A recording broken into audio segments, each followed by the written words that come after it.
Real estate agents, are you going after a listing and you want to make sure you secure it for 2022? In this video, I'm going to show you exactly how to follow up on that seller that you're just unsure of what they might do. I'm Byron, team leader, real estate broker, and investor. Welcome back to the channel. All right, so we've all been in this situation where we've met with somebody or we've had a general discussion with a homeowner that is thinking about selling their property, but they said, you know what? I'm waiting till next year. I'm not going to put my home on the property here during the winter with the holidays coming up. I've been here 20 years. I don't feel like moving. It's just not the right time for me. I'm going to think about it, or I'm pretty sure I'm going to do it even, but I'm not going to do it until next year. This script right here is how you want to follow up with that person, just to get a gauge on where you're at. Maybe you talked to them in the summer. They were thinking about hitting the end of the summer market. They ultimately decided not to do it. And you feel like you've got a really good rapport with them. You feel like, okay, they basically verbally said when they're ready, I'm going to get the listing, but I couldn't get them to sign right now, which is ideal. Obviously, if we can get a signature now for next year and start stacking up those signatures, that's what we want to do. But this isn't that situation where you just didn't get that signature. You feel good about it. You don't want to be overwhelming. You don't want to be, you're ready to sell yet? Even though you told me you're not selling in the winter. I know you're not ready to sell, but I don't know what else to say. I don't know how else to follow up. This is the script you want to use on how to follow up. I'm gonna post it right here. This is a real email. Okay, so you can just read through the email. It's just a catchy, headline email. Nothing too crazy. Love this outlook for you guys. It shows once you get into the article that you've done a little bit of research for them. Okay.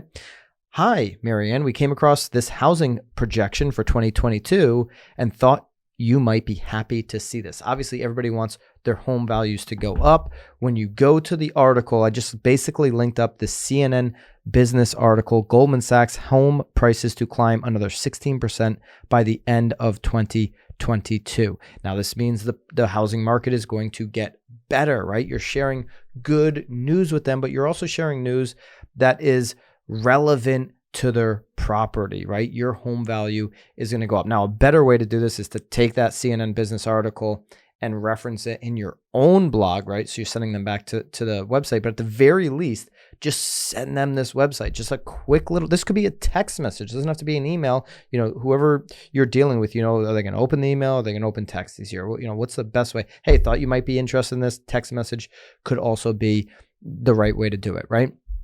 You just want to show them that you're in the game. You want a nice way to remind them, but you want to bring them some value. Okay. Now this could spur some questions, right? They could say, well, geez, the end of 22 is going to be up 16%. So should I sell at the end of 22? Well, glad you asked, because our data shows us that in our MLS, the majority of the buyers in 22 are going to be looking in February, March, and April. Boom. You send over the chart for that. And basically that is true in my market. I don't know, it might be different in yours, but you can show a chart based off of your MLS that is showing the majority of the buyers are going to be out there in the early part of the year. So if you want to capitalize on the majority of the buyers seeing your home on the market, I think we should get ready for this listing, for this sale in March. I think we should be getting ready now to prepare for February. The home prices are going to be on their way up,